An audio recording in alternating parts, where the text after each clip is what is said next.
Salve saudara-saudari, selamat sore, selamat berjumpa kembali. Kali ini kita membahas tentang bagaimana Ortodoks Timur membungkam Protestantisme. Ya, atau kita beri judul yang lebih bombastis, The Protestant Patriarch of Constantinople. Patriarch Protestan Constantinople. Ada ceritanya. How the Eastern Orthodox refute Protestantism. Oke. Skisma Timur tentu saja bukan sesuatu yang kita banggakan di sini ya. Tetapi kendati demikian, mari kita meluangkan waktu sejenak untuk menghargai sesuatu yang dilakukan dengan benar oleh para penganut-penganut skisma Timur ini.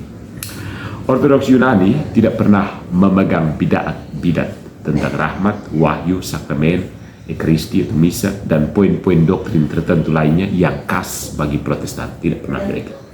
Fakta ini membuat kisah Kiril Lukar menonjol, cukup aneh namun melegakan kekristenan. Who is Kiril Lukar? Oke. Kiril Lukar yang hidup pada tahun 1572 sampai 1637 adalah seorang Kreta sejati, dari Kreta, ya, Pulau Kreta.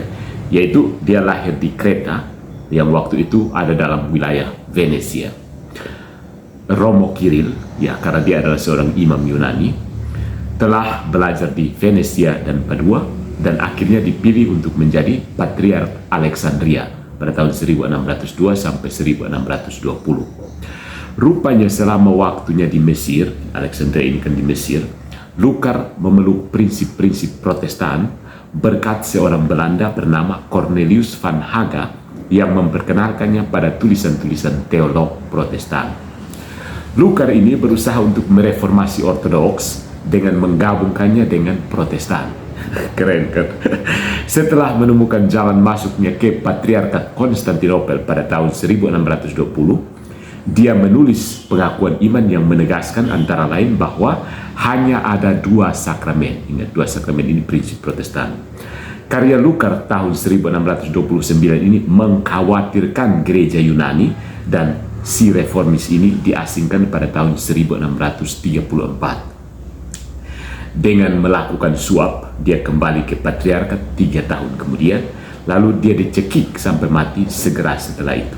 Ini karena dia telah dituduh pada Sultan Turki yang mendukung invasi Kosak ke dalam kekaisaran Empire Sultan Turki. Nah, sebuah sinode uskup yang bertemu di Konstantinopel pada bulan September 1638 secara anumerta mengutuk dan menganatema Kiril Lukar ini. Setengah abad sebelumnya, saudara-saudari, setengah abad ya sebelum, pendahulu Kiril di takhta Konstantinopel yang bernama Yeremias, dia telah menerima undangan dari Martin Crucius dan Jacob Andreae untuk bergabung dengan pemberontakan Protestan.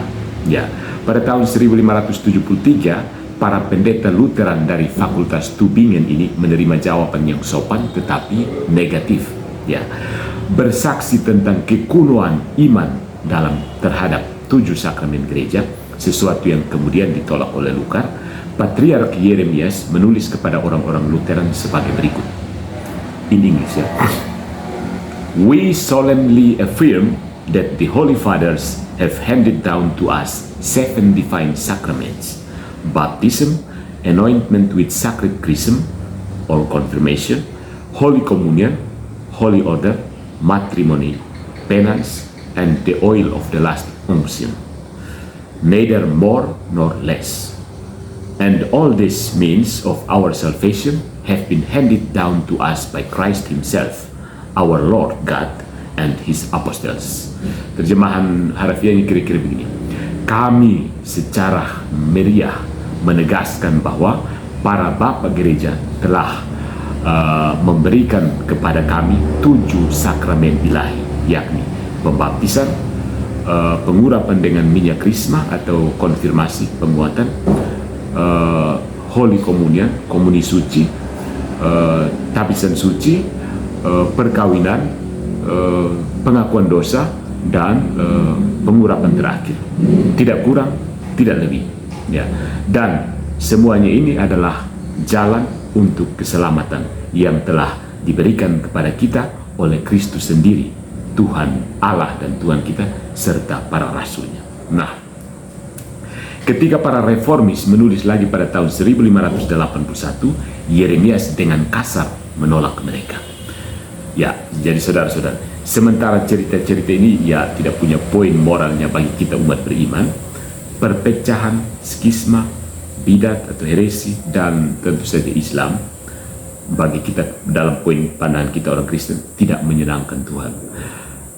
Mereka ini, bidat, skisma, heresi ini mengilustrasikan kebenaran dari minat apologetika.